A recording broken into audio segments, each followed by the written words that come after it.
Hi everyone, Alicia and I spent 3 weeks in Europe this summer and had an incredible holiday.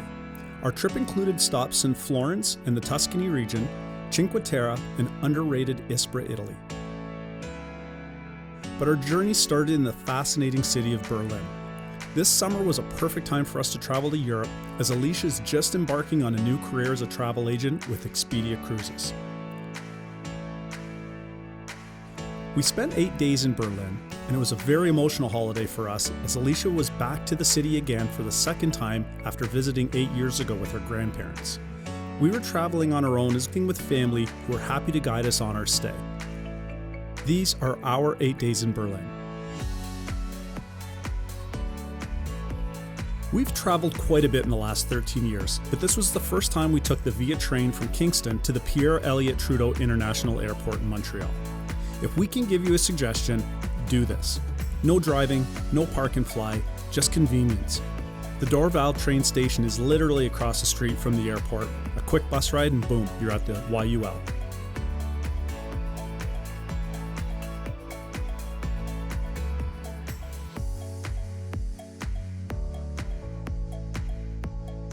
We first flew into Frankfurt and really had to hustle to get to our connecting flight to Berlin. Frankfurt is a massive airport and extremely busy. It's easy to get spun around here, so be sure to ask for directions if you're short on time for a connecting flight.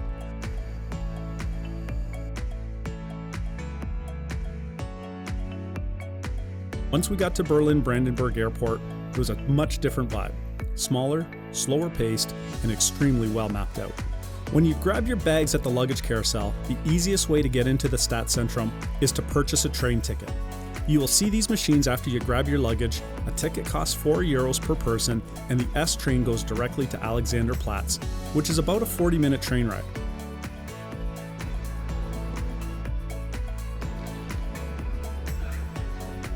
Just like that, this is what you'll see first. Alicia found a beautiful hotel for our stay in Berlin and was a 15-minute walk from Alexanderplatz and located on the south end of Museum Island.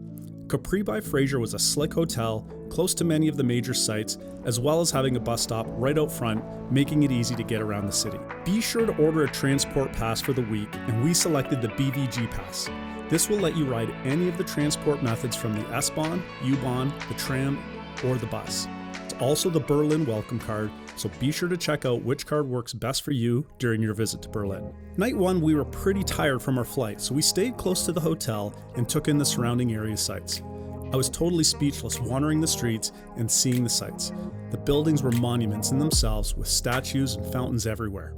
Everything was big and bold, and it was an incredible experience to be up close and take it all in.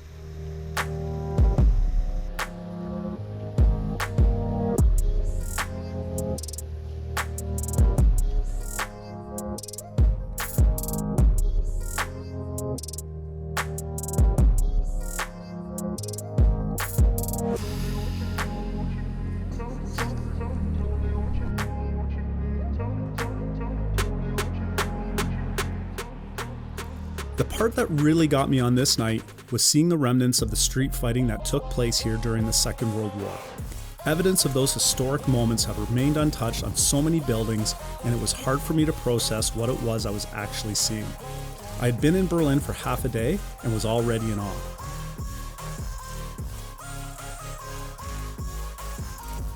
The other thing I noticed was bikes. Bikes everywhere, and people were riding bikes everywhere. I would totally be in my happy place in Berlin. And not just bikes, but beer. So much beer. I was falling in love with Berlin fast. Night one was coming to a close and we had to pay visit to a local hotspot, as well as what was a filming location to the Trailer Park Boys' European visit. The Trailer Park Boys are Canadian comic legends. We are fans of their antics and we simply had to come have a beer here. What a place. So much energy, live music, and delicious beer. Cheers, fellas.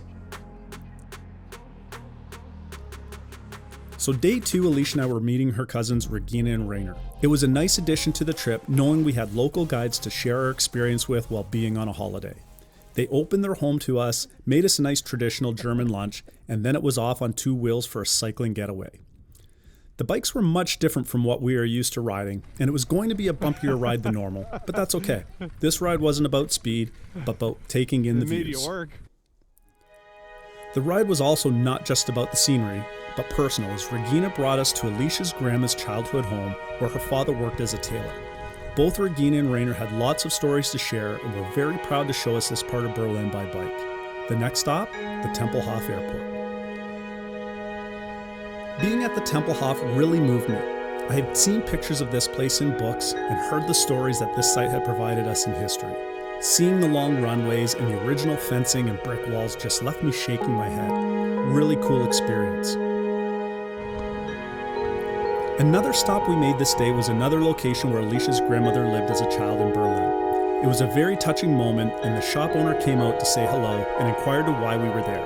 She seemed very interested in knowing the history of this now business. A very nice moment. The entire day was a beauty. Scenery, exercise, refreshments, and some family history.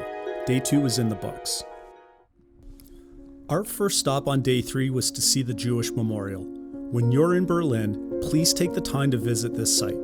These columns will really leave an impression seeing them in person. There are 2,710 columns in total, and they vary in height and size. Immediately you will feel the heaviness once walking your way among the concrete towers. The further you get into the memorial, you see the sheer size of these columns, and it suddenly becomes quite quiet. This is a must-see, and it is a short walk from the Brandenburg Gate, which was our next stop.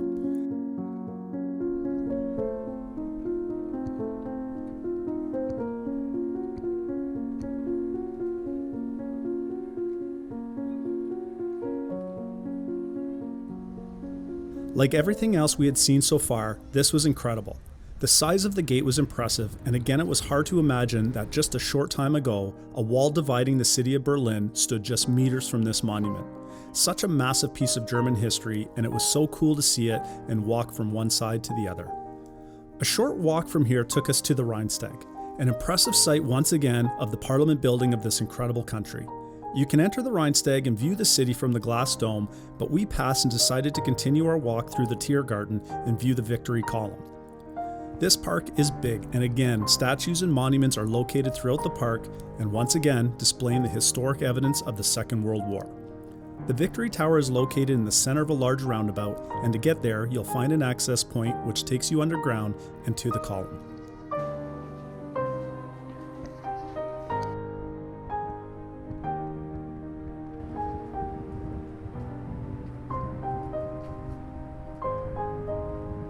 Our last stop on this day was to the Kaiser Wilhelm Memorial Church. This was such a spectacular sight. It was amazing to walk inside and see the displays that showed the church's past, as well as viewing the detail of the stonework mural. It is absolutely stunning.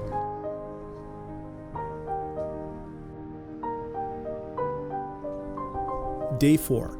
We made the short walk from our hotel and took in Checkpoint Charlie. An interesting area here with more to see than the checkpoint itself. There is a wall that displays the events leading up to the building of the Berlin Wall, as well as explaining the close call conflicts that took place here during the Cold War. An interesting read, so take your time when you get to this spot. I get it, it's cool to get your photo in front of the checkpoint station, but take time to see what else is around. We then made a quick U-Bahn ride to the Berlin Wall Memorial. This is a stretch of the wall that shows the divide between the former East Berlin. A 200-foot section remains as it was when the wall fell. Berlin was divided from August 13, 1961 until the wall came down on November 9, 1989. This memorial recognizes that separation as well as the individuals who lost their lives attempting to flee. A very powerful stop along our journey to Berlin. On your travels to Berlin, be sure to look down as the city has recognized the wall's location with a brickwork pattern to show where it once stood. Amazing. After viewing the Berlin Wall Memorial, it just made sense to us to make the trip to see the other display of the wall, located a short walk from the Oberbaum Bridge, another must-see in this amazing city. This trip is easy to make as a tram runs from the Berlin Wall Memorial and stops just a few blocks from the East Side Gallery. This section of the wall is over 1 kilometer in length and currently holds the record for the longest open-air art gallery in the world. Be sure to see this when you travel to Berlin.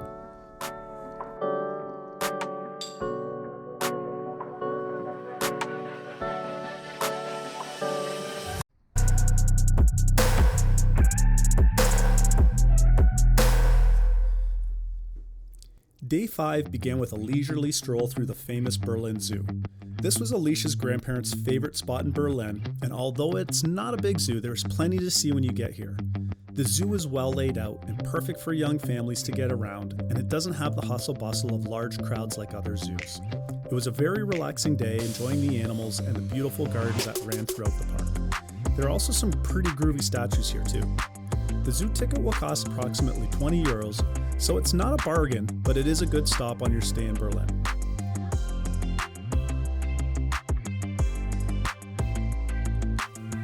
Alicia and I were also lucky enough to be in Berlin to participate in the annual Berlin City Night Run. This is a huge event in Berlin, and there's a 5 and a 10-kilometer run for participants. This event was so much fun, and I made a video on this night on its own. The crowds, the energy, the number of competitors, what a rush taking part in this. All right. Day 6 was a day away from Berlin, as we were connecting once again with Regina and Rainer, who offered to take us over the border to visit the small Polish town of Stubisz. Stubisz is just across the River Oder and neighbors the German city of Frankfurt an der Oder.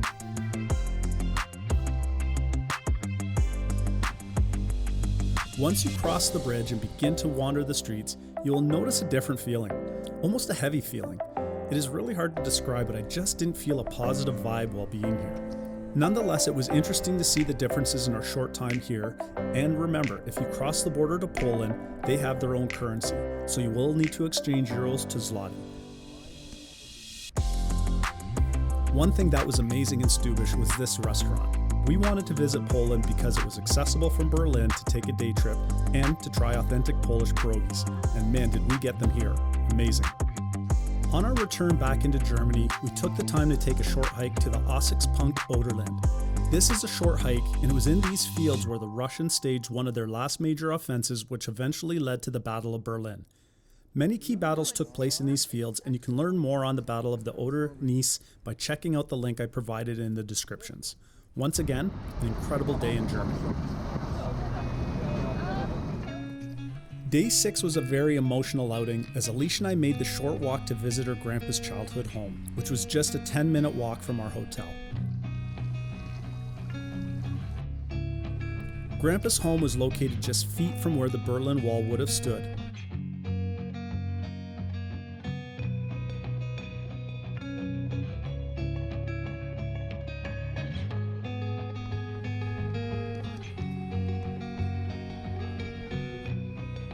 Grandpa would have been 13 years old when he walked up and down these stairs, and from the top floor apartment, we can only suspect that not much has changed in these stairwells and hallways. Like I mentioned before, Alicia had the unforgettable opportunity to be in Berlin with her grandparents 8 years ago. So this was a tribute to him, and I was very moved to be able to be here and see his home. Alicia took some time to remember her grandpa, and of all the journeys Alicia and I have been on together, this one was deeply personal and emotional. I was very fortunate to have known Grandpa, who left us a legend in the world of graphic design.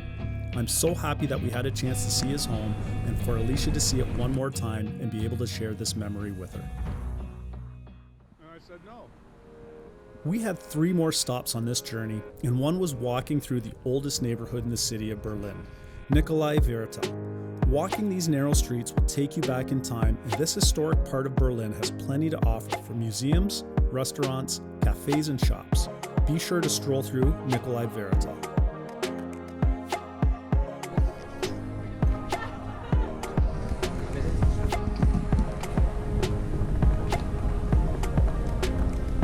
From here, it was a 10-minute walk to Alexanderplatz to catch the subway to view the Flak Tower. This giant concrete building is the remains of an anti-aircraft gun blockhouse, which you can access by the beautiful paths, and once on top, you're able to take in the incredible views of Berlin.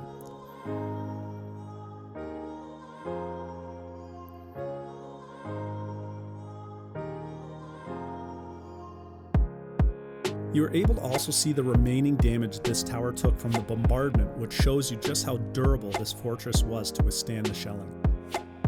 There is a tour of the bunkers, which is a fee. However, walking around the tower is free and was a pleasure to view. Locals now use this as a rock climbing wall, and I was keen to watch a few in action.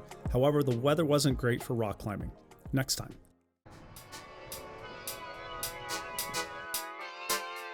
The Olympic Stadium was our last big stop on our trip and was built to host the 1936 Olympic Games. This stadium is massive and just a work of art. It has undergone major renovations and is currently used to host the home games for Hertha Berlin Soccer Club. The stadium has a seating capacity of 75,000 and is the largest sports arena in the country. The ticket to enter costs €20, which allows entry to the grounds, which is a bit expensive, but to walk the grounds and see the old monuments and then walk inside the stadium was pretty cool.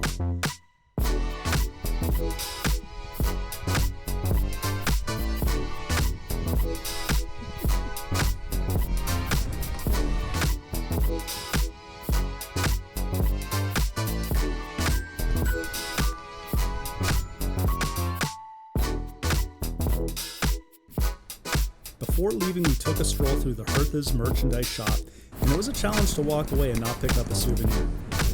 Take the short train ride to view the Olympic Stadium. It is a worthwhile visit. On our way back to our hotel to pack, we dropped into one of the coolest cafes I've ever seen, Steel Vintage Bikes. As an old cycling fan, I could have stayed in this shop for a few hours. Old classic bikes hanging on the wall, pics of my cycling hero Greg LeMond, and displays of the old vintage classic wheel jerseys. What a great idea for a cafe. If you're a cycling fan, drop in here. You'll find it on Wilhelmstrasse, just north of the Mall of Berlin at Potsdamer Platz. And before you leave, be sure to say goodbye to Bernardino. Okay, one last stop, and that was at the Ampelmann store. The Ampelmann was an East German creation and is one of the few features of East Germany that remains today.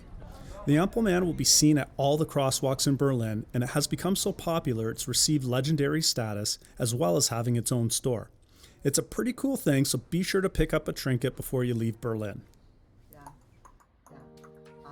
These 8 days in Berlin are days that I will never forget. And before we left, we had one more visit with Regina and Rainer, and also had the absolute pleasure of spending a couple hours with Regina's mother, who is 98 years young. Being in Gertrude's company made Alicia and I feel like we were in the presence of her grandma. The resemblance was uncanny, and the smile and the laugh was identical.